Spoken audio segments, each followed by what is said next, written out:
Welcome to Worldview Matters, discussing controversial issues, discerning current events, defending biblical Christianity. No topic off limits. And now, here's your host, David Fiorazzo. Brothers, sisters in Christ, thank you so much for tuning in to another episode. I can't believe, we've got a lot of guests. We just did our 500th episode last month. So we've been blessed to talk to a lot of expert speakers and guests. And when I'm going to introduce this next guest, he's been on with us before, but I can't believe it's been so long. I mean, a year. Let's bring him in. Britt Gillette is back with us with another important topic. Brother, good to see you. Thanks for your time today. Oh, it's great to be here. Thanks for having me back. Oh, yeah, and we got to do this more often, and I need help connecting sooner, but it's been a while. I want to give your Substack to everybody. It's the main place to get a hold of Britt. It is brittgillette.substack.com. He's also got ETBP, End Times Bible Prophecy with Britt Gillette, on YouTube. You can look him up there. There he is. Nice picture there, Britt. Oh, thank you. Okay, so, and on your Substack, just some of the topics you tackle, I was sharing before we got on the podcast here, we don't cover it a lot. And so when I look at these, I'm going, boy, how the Iran war leads to the mark of the beast, how to prepare for an energy shock. 3 reasons a Middle East energy shock is unavoidable. And you have so many of these on your Substack, so many. You do a lot of prophecy roundtables with other friends of the podcast, brothers that are so knowledgeable in this and other areas. So thank you for all you do, friends. You can find whatever topic you want to keep up to speed on his Substack. But the one we're going to do today is one that came out a little over a month ago. It's called 3 Reasons We're in a Crisis Worse Than the COVID Lockdowns.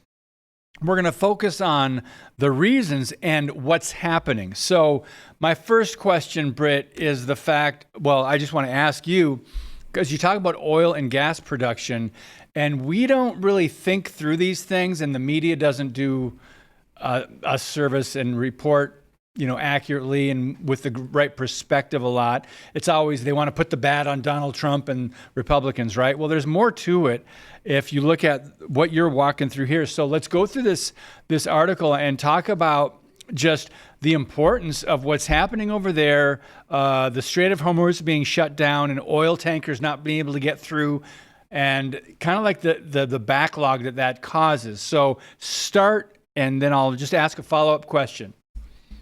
Sure. Yeah. What you said is absolutely true. The media does a very poor job of educating the public on this topic. It's a lot more complex than it seems at first glance. There's different grades of oil. It's a very complex topic, a very complex supply chain globally, not just locally. And so when we look at what's happening in the Strait of Hormuz, it's really one of the most significant events, probably, I believe, the most significant global impacting event since World War II. This is going to be bigger than COVID. The International Energy Agency chief, Fatih Birol, came out just yesterday and called it, he said, we're facing the biggest energy security threat in history. He says this is worse than the 1973 Arab oil embargo, the oil shock in 79, and the 2022 Russia-Ukraine oil shock, all combined. So the Strait of Hormuz, on a daily basis prior to this war, had about 20% of the world's oil production traveling through it. That's even bigger on an export basis. That was about 40% of the world's exported oil and over 20% of the world's liquefied natural gas production. So this is production in the whole world. And this has essentially been cut off, and we're on day 54 at this point. That very little is traveled through. About 95% of the traffic over that time has been cut off. So a little bit of that has been able to be rerouted through a pipeline in Saudi Arabia called the East-West Pipeline and offloaded in the Red Sea and taken out. But for the most part, a lot of this energy production has been just lost. So we have Iraq, Kuwait, United Arab Emirates, Qatar have had to shut down oil production. Saudi Arabia shut down over 2 million barrels a day.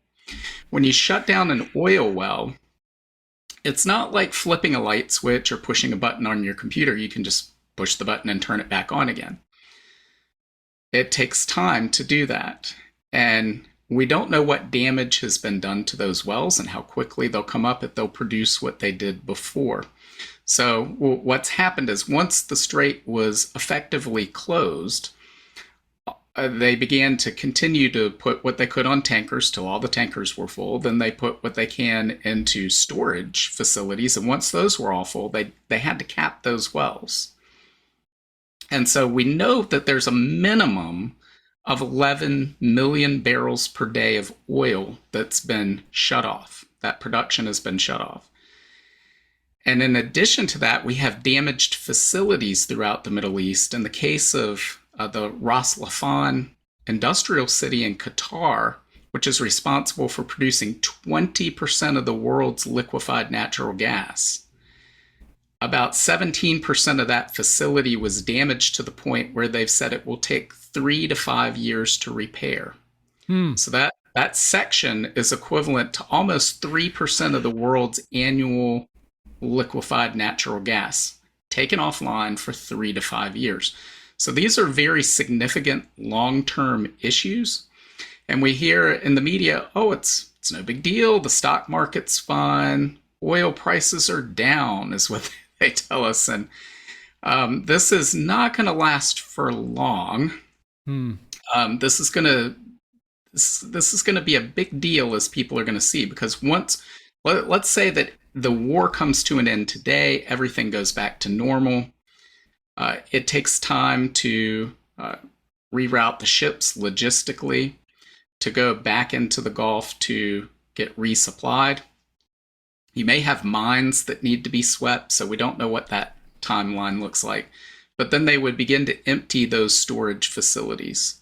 And until those storage facilities are empty, they can't begin to bring the production back up online. In the case of Iraq, they're saying 6 to 18 months before those oil wells can reproduce again. Wow. So to get up to maybe 70 or 80% of where we were before the war started is going to take a minimum of about 17 weeks, or a minimum of about 11 or 12 weeks to bring that online. But we've already been missing over 7 weeks of this production, which is a massive amount of oil. To put it in perspective, we've lost over a minimum of 600 million barrels of oil to the global market supply. To put that in perspective, the Strategic Petroleum Reserve in the United States had about 438 million barrels prior to this conflict. So that's all of our strategic reserve, and almost 50% more of that. So you say that this will have catastrophic consequences for the global economy and financial markets. There's been fluctuation in the stock market and in the price of oil. Can you explain that? Because as you're saying, we're going to see some long-term consequences and results. But so why has the prices already been fluctuating? My personal belief is that the United States government, as well as the Japanese government, because Japan imports about 97% of its oil, and it buys that oil in dollars, and the yen is at an all-time high relative to the dollar, so it makes it extra expensive for them. They have been shorting oil futures in order to drive the price down. But this isn't going to last forever. And I think they were hoping the conflict would wrap up rather quickly, but it has not. And I think the key problem, what people are most missing, is I think intuitively people understand when they hear this, well, this means higher gasoline prices. This means higher diesel prices. And both of those things are true. But what many people do not understand is this 12% of crude, minimum of 12% of the crude oil produced and 21% of the liquefied natural gas produced has not come to the global market, and therefore is not available at any price because it never came to market. Someone somewhere was using that for either gasoline or diesel, or in some cases, fertilizer, propane, butane. There's all sorts of different things that come out of the Gulf. 9% of the world's aluminum production comes out of the Persian Gulf. Over a third of the world's helium supply comes out of the Persian Gulf. And these are essential for things like semiconductor fabrication, think of all the petrochemicals that go into the plastics. About 20% of the world's supply is off market now. This goes into all sorts of aspects of the supply chain. So we saw what happened with COVID when they said, well, we've got these products on a pallet, but we don't have the shrink wrap to put around them, and it's messing things up. So we're going to see a lot of that where factories don't have the component they need to continue to operate. Wow. Or they can continue to operate, but at 70-80% of their previous capacity, which means you're going to see shortages to varying degrees. It's so complex, the global economy. We can't know what at this point. But I would encourage people to, if you're dependent on anything critical for your daily life that contains plastic or anything, go on Google and say, will the Strait of Hormuz impact the supply of whatever that critical thing you need in your daily life is?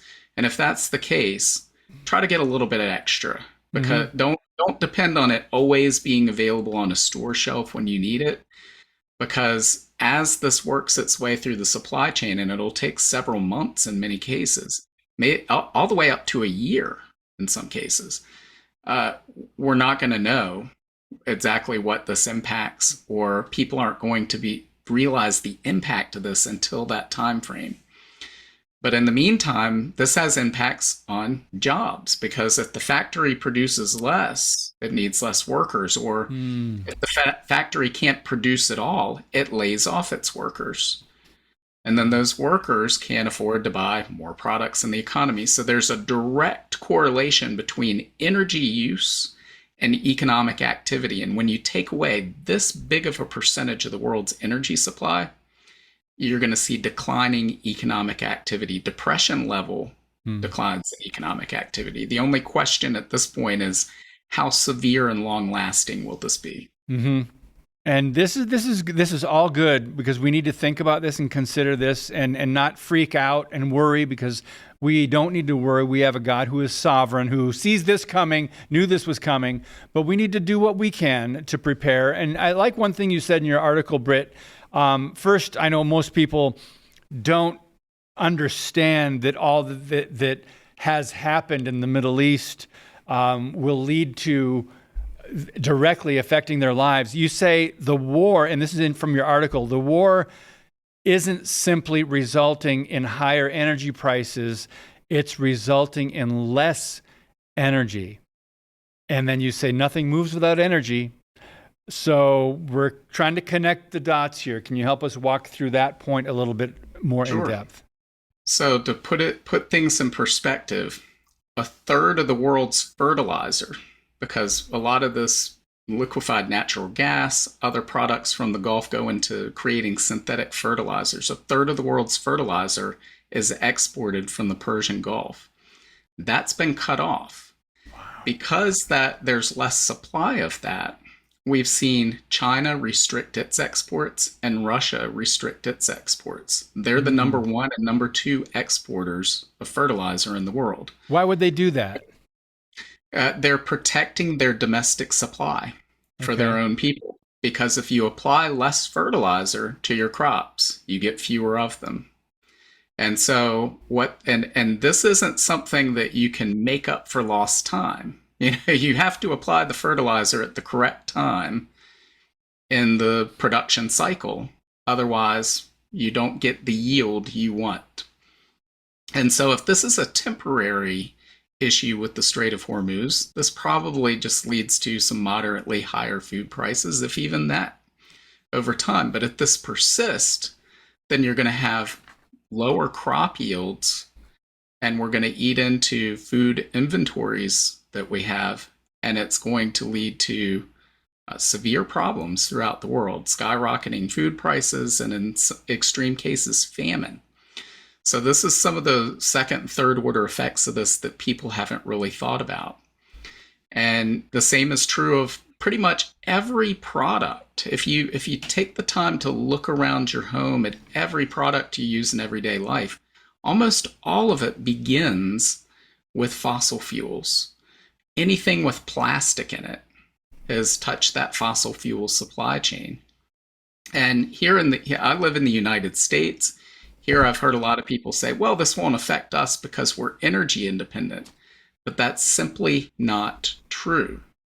We produce energy, an abundance of energy. For instance, we have probably the most abundant natural gas supplies anywhere in the world. The problem is we have different types of energy. As I pointed out before, it's a very complex supply chain. We have lots of propane and butane and natural gas.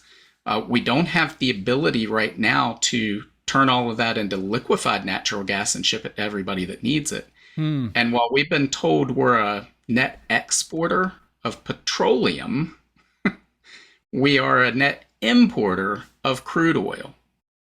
And many people do not realize that. So this is going to impact the United States, especially California, which has different standards. I think about 80% of the diesel and gasoline in California is imported from foreign nations based on the laws that they've put in place there.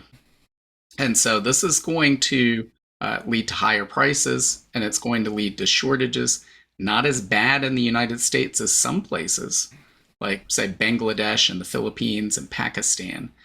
But everybody on the face of the earth is going to be impacted by this because everything in our economy begins with fossil fuels.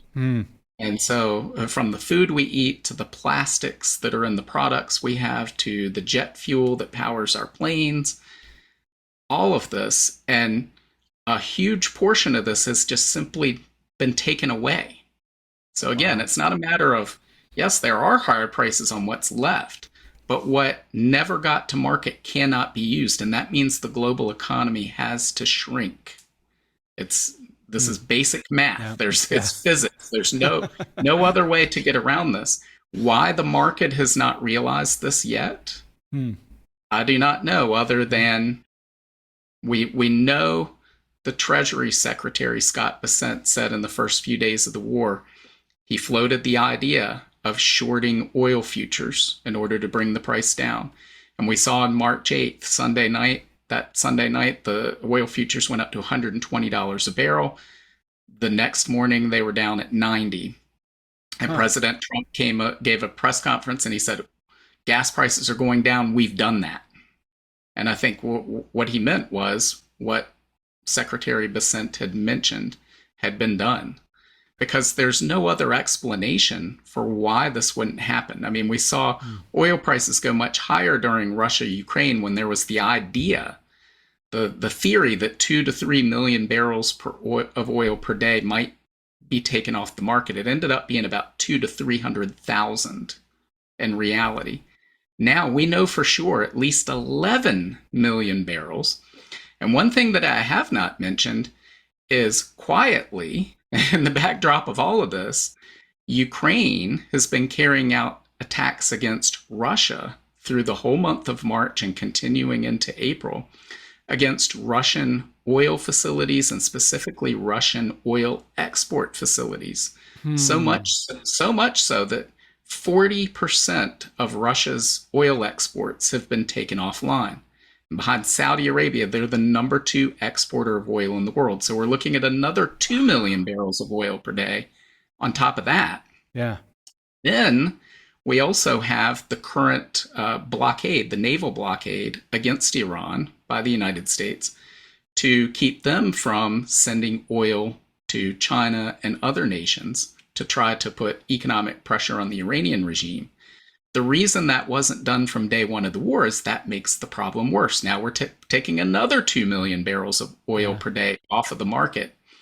And if that blockade persists, then Iran will also have to shut down its oil production, cap its wells, Wow. which means once this conflict comes to an end, it will take that much longer to bring that supply back to market.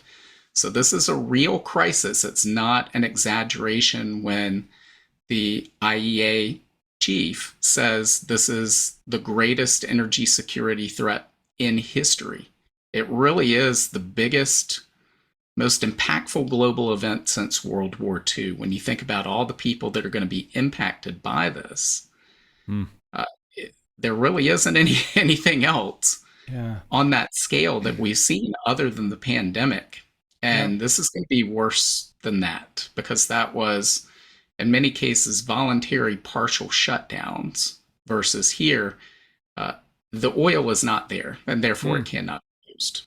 That's right. Okay, so we talked about helium, we talked about fertilizer, but right in between there, one thing that caught my eye in your article, very thorough article that walks us through these steps, an article from The Guardian, and the headline, West Point Analysis warns that Strait of Hormuz blockade will strangle U.S. defense industry. Why is that, Britt, and why is this under sulfuric acid? Right. So one of the big byproducts of oil and gas production is sulfur.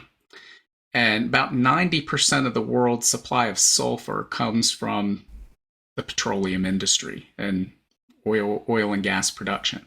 And then from that, we create sulfuric acid, which is critical to the mining process for a number of metals, whether it's copper or nickel or silver, whatever it may be. And all of these different elements are found within defense products.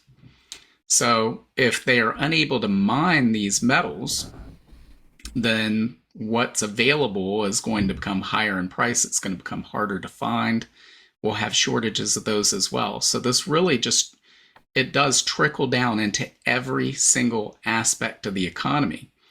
So a good back of the envelope projection is if you take away 10% of the world's energy, expect 10% less economic activity. Expect 10% less stuff created as a result of it.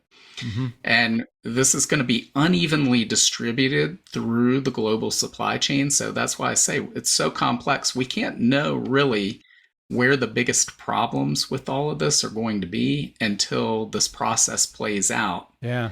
But there will be big problems as a result of it. I mean, you mentioned a lot of the obvious possibilities that make a lot of sense. You mentioned metals like copper, nickel, cobalt, and lithium. But what was I reading in your article? Copper is used in electrical wiring, plumbing, electronics, industrial machinery, solar panels, wind turbines, batteries, motors, braking system, metal equipment, and a lot more. And so we just don't think about how this can have this domino effect. But so, Britt, we've got 4 minutes left. I knew this would go by fast, as they always do.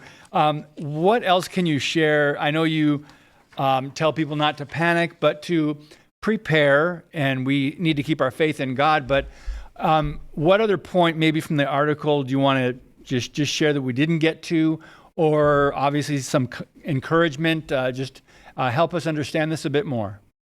Yeah, well, as you just mentioned, we if you don't have certain components, you can't make certain products. So we saw examples of this during COVID. If you remember, there were pictures of fields of, I think it was Ford F-150s. All they were missing was a single semiconductor microchip. Oh my goodness. It was out of supply. And so you had the whole rest of the truck built, but it was missing this one component. And so we're looking at that times a whole bunch, because it's going to be a whole lot of different things missing in the supply chain. So again, I would encourage people, there's no need to panic, but simply think about what your personal vulnerabilities are. If you are dependent on some critical component for your health, for your everyday life, get a little bit extra. If you've got, prescriptions, go to your doctor and say, is there a way that I can fill this for 90 days instead of 30 days? Just a little extra to give yourself a cushion in case you find that it's not available when you want it. Because as we saw during COVID, the just-in-time delivery supply chain broke down under those conditions. So don't panic, but prudently prepare, as the Bible teaches us in Proverbs. Mm-hmm. And I would encourage everybody, there's no need to be brought down by any of this news. The things we see going in the world, there's a lot of bad things going on. There's a lot of bad things coming. But Jesus told us, I tell you all these things so that you may have peace in me. There will be, in this world, you will have many trials and sorrows, but take heart. I have overcome the world. Amen. If your faith, if your trust is in Jesus, he is the rock that we can stand on confidently. When the storms of this world come along, they'll sweep away everyone else that's standing on the shifting sands. And unfortunately, we're going to see that happen to our friends, our neighbors, our loved ones who have maybe put their faith in their career or their retirement account. Yeah. And these are going to be hard times for them. But if they look to you, if you're an ambassador for Jesus Christ, and they see that you have a peace that surpasses all understanding while all of this is happening, it may open the door to a conversation where they say, how is it that you're so calm in the midst of this? I want that. So guys, we should be filled with joy as Christians, knowing all this points to the return of Jesus, but we should be filled with a sense of urgency to share the good news with as many people as possible. Go, go, go. What I just heard you say, gospel opportunities all around us, because people are going to look at us. Why aren't you panicking? Our faith. Jesus is Lord. God is sovereign. And I thank you for quoting John 16:33. One more I can share is Romans 8:18.